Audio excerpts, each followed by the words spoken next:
عیدیں دو ہی ہیں، تیسری کہاں سے آئی؟ عید میلاد النبی۔ میں کہتا ہوں عیدیں دو ہیں، یہ تمہاری غلط فہمی ہے کہ عیدیں دو ہیں، یہ غلط فہمی ہے۔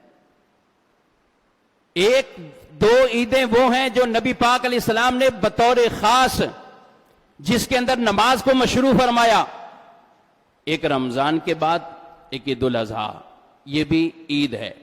لیکن یہ کہنا ان دو عیدوں کے علاوہ کوئی عید نہیں ہے، یہ غلط ہے۔ آؤ قرآن پڑھتے ہیں۔ حضرت عیسیٰ علیہ السلام نے اللہ کی بارگاہ میں دعا کی، اور دعا کی ہے اللہ کی بارگاہ میں، ربنا انزل علینا مائدۃ من السماء، اے اللہ آسمان سے دسترخوان اتار ہمارے لیے، آسمان سے دسترخوان اتار۔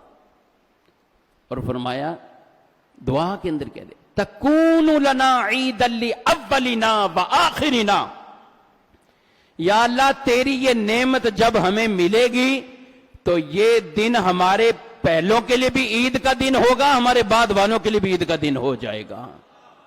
قرآن کہہ رہا ہے، عید کا لفظ قرآن میں موجود ہے، پڑھیے 7ویں سپارے میں خود نکال کر پڑھے، عید لاولنا، ہمارے پہلوں کے لیے عید، بعد والوں کے لیے عید۔ کب عید؟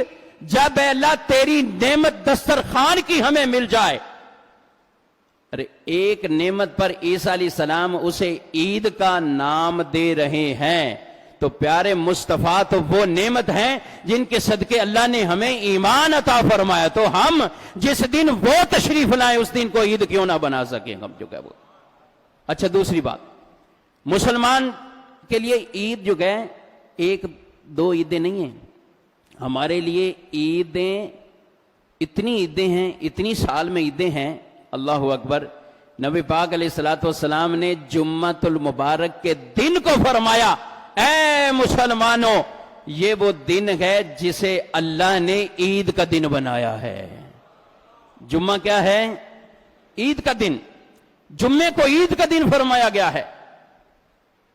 سال میں کتنے جمعے آپ حساب کریں، ہمارا تو ہر جمعہ جو ہے یہ عید کا دن ہے، اور آپ کو کہ عید کا اطلاق کسی اور دن پر نہیں ہو سکتا۔ آؤ ایک اور حدیث سناؤں، حضرت عبداللہ بن عباس رضی اللہ تعالیٰ عنہ، آپ نے قرآن کی آیت پڑھی، الیوم اکملت لکم دینکم واتممت علیکم نعمتی۔ جب یہ قرآن کی آیت نازل ہوئی کہ اے محبوب آپ کی امت پر دین کو مکمل کر دیا، تام کر دیا، پورا کر دیا، اپنی نعمت کو میں نے تم پر پورا کر دیا، یہ آیت ایسی اعزاز والی آیت اور شان والی آیت یہ نازل ہوئی، تو حضرت عبداللہ بن عباس رضی اللہ تعالیٰ عنہ آپ اس آیت کو پڑھ رہے ہیں، آپ نے پڑھا، اور اس کے بعد آپ کے پاس ایک یہودی بیٹھا ہوا، اور یہودی کہنے لگا اگر یہ آیت ہم پر نازل ہو جاتی تو ہم اس دن کو عید کا دن بنا لیتے ہیں، اگر یہ آیت ہم پر نازل ہوتی تو ہم اس دن کو عید کا دن بناتے۔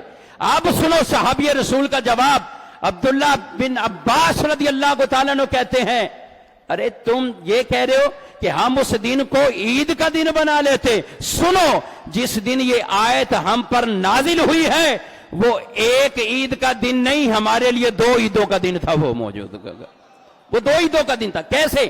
کہتے ہیں وہ یہ آیت جو نازل ہوئی ہے وہ حجۃ الوداع کا موقع تھا، جمعے کا دن تھا۔ کون سا دن تھا؟ جمعے کا، اور عرفہ کا بھی دن تھا، حج اکبر جسے کہتے ہیں۔ نبی پاک علیہ السلام نے جو حج فرمایا، عرفہ کا دن وہ جمعۃ المبارک بھی ہے، عرفہ کا دن بھی ہے۔ کہا تم ایک عید کی بات کرتے ہو، ہم نے تو اس دن دو عیدیں منائی ہیں، ہمارے لیے جمعہ بھی عید تھا، ہمارے لیے عرفہ کا دن بھی عید تھا۔ اب بات کو سمجھے، یہ حدیثوں میں ہے۔ عجیب بات ہے کہ جب نبی پاک علیہ السلام کے حوالے سے کوئی بات ہوتی ہے، آپ کی شان کے حوالے سے بات ہو، تو ایسے لوگ قرآن کو بھول جائیں، حدیثوں کو بھول جائیں، ساری چیزوں کو بھول جائیں۔ ارے یہ تفسیروں میں، حدیثوں میں یہ باتیں موجود، قرآن کی آیت عیسیٰ علیہ السلام کے بارے میں یہ کہہ رہی، عیسیٰ علیہ السلام خود عید کا دن اسے قرار دے رہے۔ تو جب یہ نعمتیں ملیں، آپ ذرا ٹھنڈے دل سے سوچئے، قرآن کی آیت نازل ہو تو عید کا دن بن جائے، اور جس محبوب کے صدقے اللہ نے قرآن دیا ہے، جب وہ تشریف لائے تو اسے عید کا دن کیوں نہیں کہہ سکتے؟